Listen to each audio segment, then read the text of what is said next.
Hola a todos, ¿cómo están? Mi nombre es Alex y esta es mi quinta y última semana en Italia y finalmente, como dice el dicho, todos los caminos llevan a... Y aquí estamos en el Panteón de Agripa, es uno de los edificios más antiguos de Roma y se caracteriza principalmente por esto, el domo.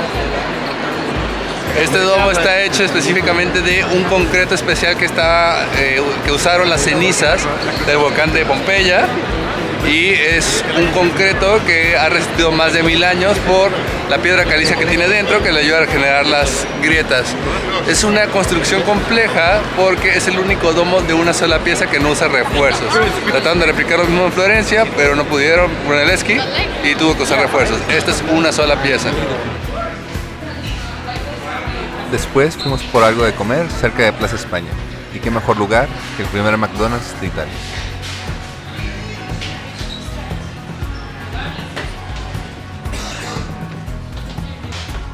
Y aquí estamos en la Plaza de España, o principalmente las escaleras españolas. Escaleras que fueron diseñadas para conectar esa iglesia de arriba con la fuente que está aquí abajo. Y todo esto fue diseñado por Bernini. Para la siguiente parada, visitamos la única ciudad, país del mundo. Y por fin llegamos a uno de los monumentos más importantes de toda Roma, la Basílica de San Pedro. Y nada más quiero que vean la filototota que hay para verlo el día de hoy, el Jueves Santo. Vean nada más. Ok, esta es la fila en la que estoy yo. Sigue para allá atrás y sigue toda la vuelta de la plaza y sigue hasta llegar a esa puerta. Y la Basílica de San Pedro más que nada es importante porque es la iglesia principal de la Iglesia Católica, es la iglesia donde da todos sus anuncios el Papa, y principalmente porque si ven esa cúpula que está ahí, la aguja de la cúpula, justamente abajo en el sótano están los restos de San Pedro, el primer papa. Ok, aquí vamos ya a entrar a la Basílica de San Pedro. Ven nada más. Aquí es donde el papa hace sus anunciaciones normalmente, a la Basílica de San Pedro.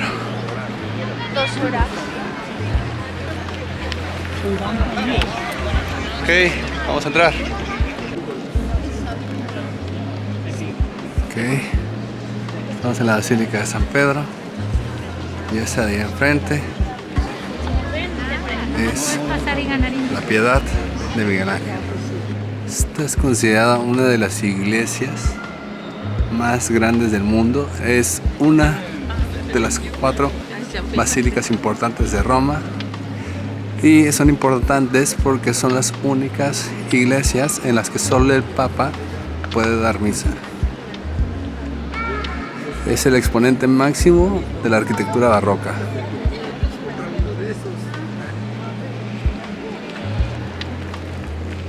Aquí podemos ver cómo están preparando todo para los eventos del Viernes Santo, Jueves Santo y Sábado de Gloria. Después entramos al nivel subterráneo donde se encuentran las tumbas papales, para ver lo más importante de toda la basílica.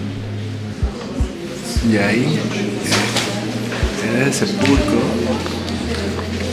está la tumba de San Pedro, el primer papa.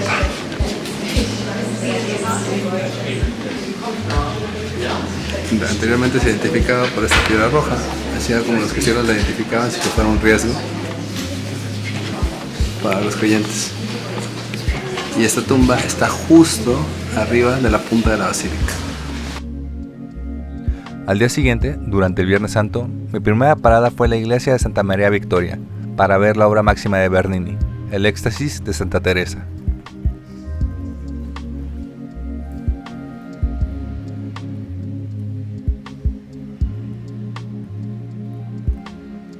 Lo especial de esta escultura es el dinamismo de las poses humanas, que crean la ilusión de que las estatuas están flotando.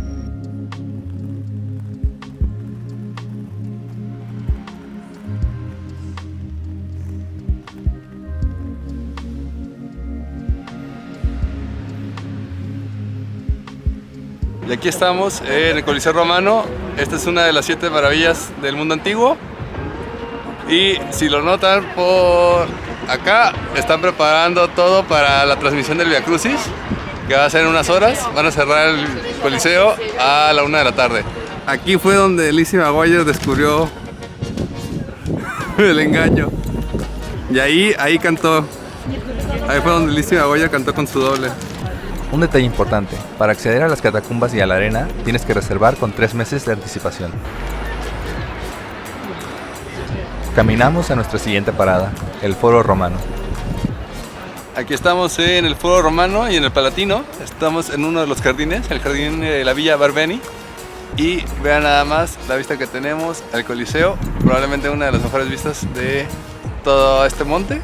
Entonces vale bastante la pena hacer la fila para el Foro Romano nada más por esta vista. A Tino no le gustaba Roma, pero vean cómo admira el arbolito del cerezo.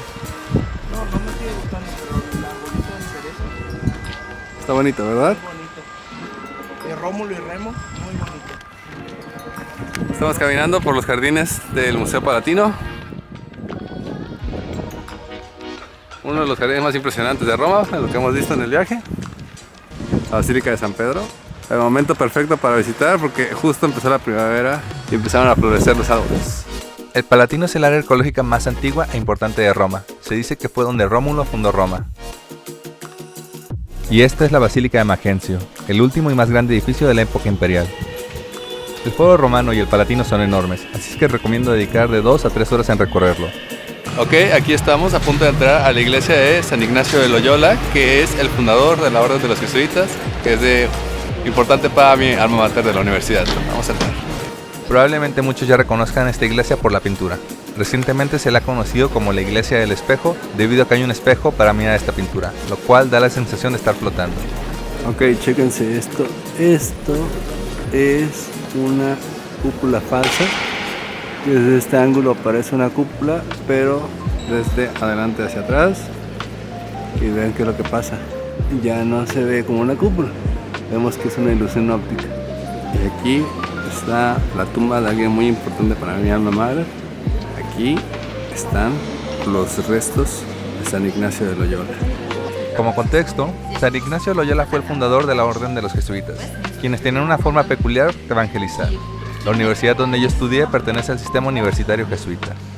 Ok, aquí estamos en el Vittorino. Vamos a entrar. Este es el monumento a Vittorio Emanuele, el primer rey de Italia. Este es uno de los monumentos más emblemáticos de Roma por ser el monumento más cercano a la arquitectura y época moderna en comparación con el resto de los monumentos de la época imperial. Ok, aquí ya estamos adentro del Vittorino. Y esta fila que estamos haciendo aquí es para tomar el elevador que te lleva hasta lo más arriba del Vittorino para tener una vista panorámica de toda la ciudad. Y la entrada cuesta 8 euros, así es que vamos a ver qué tal está. La entrada terminó costando 18 euros, pero también incluye el museo. Aunque por tiempo no pude visitarlo, les recomiendo entrar y conocer un poco de la Roma del siglo XIX. Ok, aquí estamos hasta la parte de arriba del Vittorino. Parece ser que es el punto más alto de toda Roma. El viento es extremo, pero vean la vista desde aquí. Se alcanza a ver todo. Allá al fondo está el Foro Romano, el Coliseo. De este otro lado está la Basílica de San Pedro. El viento, vaya que sopla, está a punto de tirar mi cámara. Aunque la entrada es algo costosa, pienso que vale la pena, y más para apreciar el Coliseo y la ciudad desde las alturas. Después me preparé para mi última parada en Roma. Ok, estamos a punto de entrar aquí al Coliseo en Viernes Santo para ver el Via Crucis con el Papa. A ver cómo nos va. Cada año, durante la noche del Viernes Santo, el Papa y el cónclave realizan un Via Crucis desde el interior del Coliseo hasta la cima del Palatino. Los visitantes observan desde el Arco de Constantino, mientras que el Papa y el cónclave esperan en la última estación afuera del templo de Venus y Roma.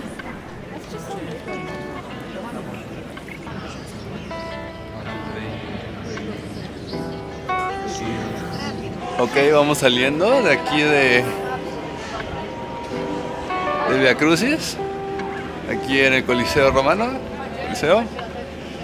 Este año otra vez el Papa no pudo asistir porque se enfermó y últimamente en toda Italia el clima ha sido horrible, pregúntamelo a mí, yo también me enfermé, entonces no lo culpo.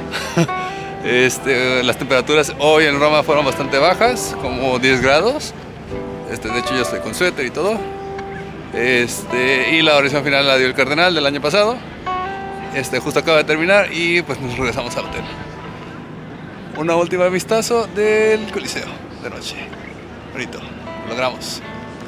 Ok, y ahorita estamos en la parte complicada de todo esto, que es buscar una raya espacio del camión, porque se desvió por el Vía Crucis. Ok, voy a aprovechar rapidísimo que tuve que caminar para acá.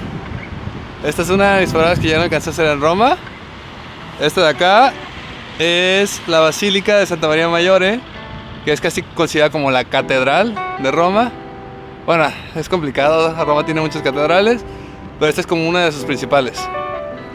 Después tomé el tren a Milán y me preparé para el recorrido por tierra más largo que he hecho en mi vida por los siguientes 2 días.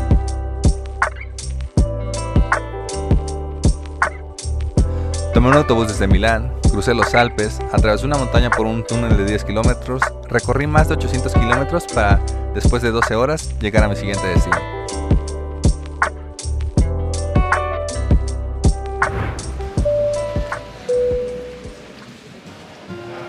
Bueno, por fin aquí ya estamos en París y vean cómo nos recibe la ciudad, cielo despejado, aquí al ladito tenemos la Torre Eiffel y así nos recibe el hermoso Río Siena. Y la verdad es que llevo apenas unas 2 horas aquí y sí entiendo por qué la gente le obsesiona a París y es una ciudad bastante bonita. Muy parecida a Milán, pero a mí Milán todos los tiempos me tocó con cielos nublados y aquí me esperan con cielos despejados, entonces para mí me ha gustado más París. Pero veamos, todavía falta por ver. Y sí, si tienen la duda, sí, ya me encontré una rata en el camino. Son más chiquitas que en México, se ven menos sucias, pero sí ya me encontré una rata. Sí, bastante común. Como primer tarea del día, compré mi pase del metro para recorrer la ciudad. Es impresionante lo bueno que es el transporte público en París. Puedes llegar a casi cualquier lado. Aquí tristemente perdí el audio de este clip, pero principalmente muestro la icónica pirámide de Louvre, la cual es también una entrada al museo que aconsejo evitar por ser la más saturada. En cambio, muestro algunas de las entradas alternativas en los costados.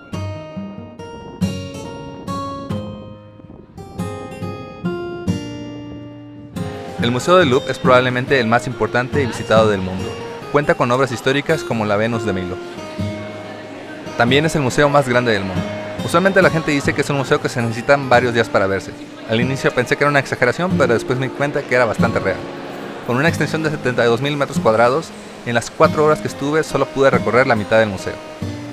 Un consejo: busquen las obras que quieren ver principalmente antes de ir al museo para planear una ruta eficiente. Ok, ya estamos aquí adentro en el Louvre. Por fin estamos en la sala de la Gioconda o la Mona Lisa. Es tan pequeña como creen realmente. O sea, realmente no es un cuadro muy grande, ya me lo habían dicho. Y no, entonces no estoy decepcionado. Y este cuadro es un poco controversial con los italianos porque consideran a Francia al mismo nivel que el Museo Británico con Grecia y todos los demás países porque le robaron esta pintura de Leonardo da Vinci. Ellos consideran que esta pintura debería estar en Italia, específicamente en Florencia, pero que se la robaron y nunca se las han querido regresar, igual que nuestro penacho y los austriacos. Mientras esperan para ver a la Mona Lisa, no olviden voltear alrededor. Encontrarán obras igual de famosas, impresionantes y de mayor tamaño.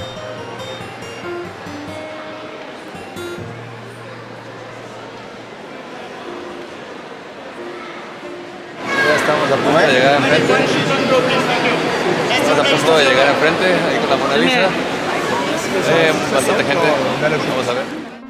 El museo cuenta con 300 salas distribuidas a lo largo de 4 niveles, con 3 alas cada uno. La entrada al Louvre también incluye los jardines del carrusel y de las Tullerías, aunque tristemente no pude ir ahí debido a una agenda bastante apretada. También es importante investigar las noticias y cambios en el museo, para que no tengan el mismo problema que yo y descubran que una de sus obras favoritas no está ese día en exhibición.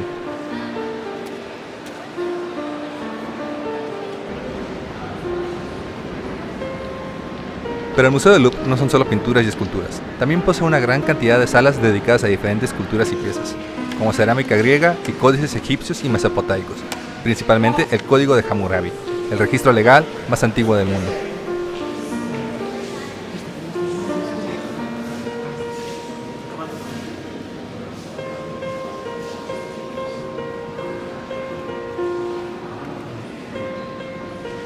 Para mi siguiente parada, fui a buscar algo de comer a un lugar recientemente icónico. Esta es la pastelería que se usó como inspiración para la casa negocio de Marinette en la caricatura Miraculous Ladybug. Aunque curiosamente no vende macarrón, sí vende otras delicias que vale la pena probar. Ok, aquí estamos en las escaleras de John Wick, el de la película 4, donde tiene que luchar contra asesinos mientras va subiendo las escaleras hasta la iglesia que está allá arriba. Y escalera de la que cae muchas veces. Quiero que vean nada más lo empinado que está. De hecho, está tan empinado que atrás de mí hay un teleférico para subir a la gente. Pero vean nada más. Esa es la bajada. Y toda esa es la subida que todavía falta. Entonces, para seguir los pasos de John Wick, vamos a subir los escalones que quedan. Aunque John Wick no hizo famosa esta zona, la gente visita principalmente este lugar por la iglesia del Sagrado Corazón. Y aquí es donde John Wick tuvo su duelo a muerte. Y obviamente, no voy a decir spoilers, pero los demás ya saben. Vean esta vista tan increíble de París. Lo último que vio John Wick antes de morir. Aquí estamos en el río Siena. Nos tocó subirnos a un barquito que venía incluido con el pase de Louvre. Y pues alcanzamos a ver toda la ciudad.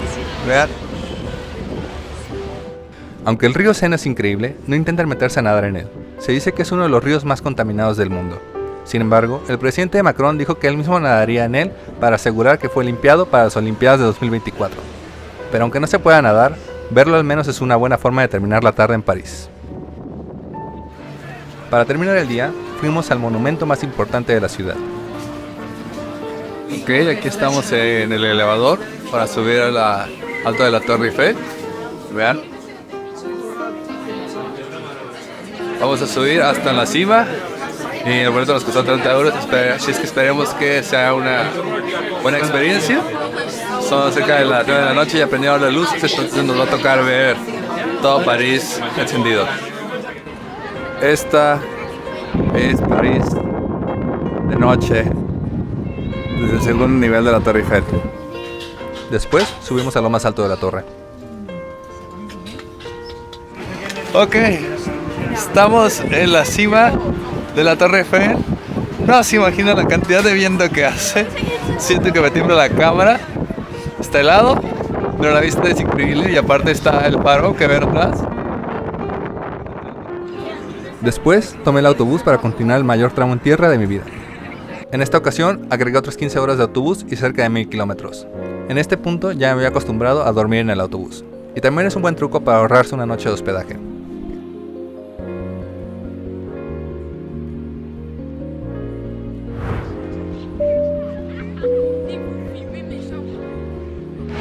Ok, aquí estamos en Casa Batlló, una de las obras de Gaudí.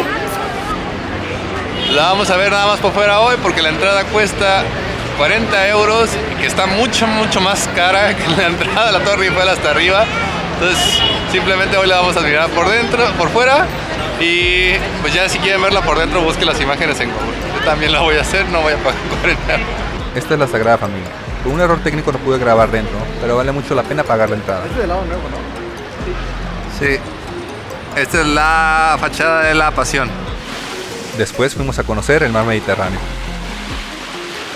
Bueno, aquí estamos en la Barceloneta, la playa más famosa de Barcelona.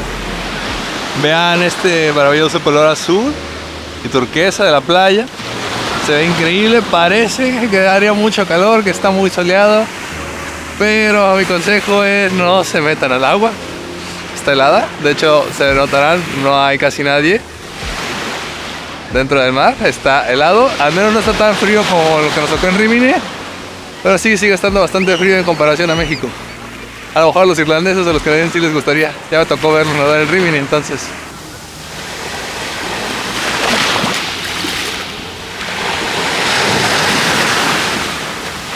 Solo pude estar día y medio en Barcelona. Otra de las cosas que hice fue visitar las Ramblas, pero por consejo de mi amigo que vive en Barcelona y me estaba guiando, no grabé nada de esa noche. Ok, estamos en nuestro último día en Barcelona y estamos en nuestra última parada, el Parc Güell. Y estamos aquí en este puente que parece acueducto. Bueno, todo lo del parque según esto está construido por Gaudí. y esto da como una experiencia muy desértica, entonces está muy bonito. La entrada al parque Cuestillo de Seguro es con horario reservado, por lo que no es una atracción a la que puedas entrar de última hora. Es gratis para los españoles y sin restricción de horario, y según unos rumores puedes acceder gratis antes de las 7 de la mañana. Si tienes más de 20 años, probablemente reconozcas este parque, es donde las Cheetah Girls hicieron su icónica escena. Básicamente la razón por la que el mundo piensa en un lugar colorido cuando escuchan Barcelona es gracias a Gaudí, el arquitecto creador de la Sagrada Familia y prácticamente todos los monumentos históricos de Barcelona. Su estilo naturalístico y lleno de color se volvió una inspiración para el resto del mundo. Finalmente fue el aeropuerto para volar de regreso a Milán y de ahí tomar mi vuelo de regreso a casa en México. Antes de terminar este viaje, me gustaría dar un consejo para todos los que quieran viajar solos o hacer un blog de viajes. Y es que aunque la mayoría de los blogs hablan de lo increíble que es viajar, pocas veces se hablan de los retos que se llegan a presentar. Y es que no todo siempre sale perfecto, y pocas veces se habla del lado difícil. El estrés de perder un tren o un vuelo, no poder visitar ese lugar que querías visitar desde hace muchos años, perder algo o tratar de recuperarlo, llegar al lugar equivocado, etc. Y principalmente, saber que viajar solo va a significar estar solo muchas veces. Pero aún con todas esas dificultades, es una gran experiencia porque descubres más de ti mismo, te retas más a ti mismo y descubres cosas nuevas y gente nueva de la forma más inesperada posible que siempre estará dispuesta a darte una mano. Y eso fue todo de la última semana. Muchas gracias a todos los que me estuvieron siguiendo durante este largo viaje a través de Italia. Y si les gustó el video, no olviden darle like, suscribirse y dejar sus comentarios. Y esperemos vernos pronto para el siguiente viaje. Chao.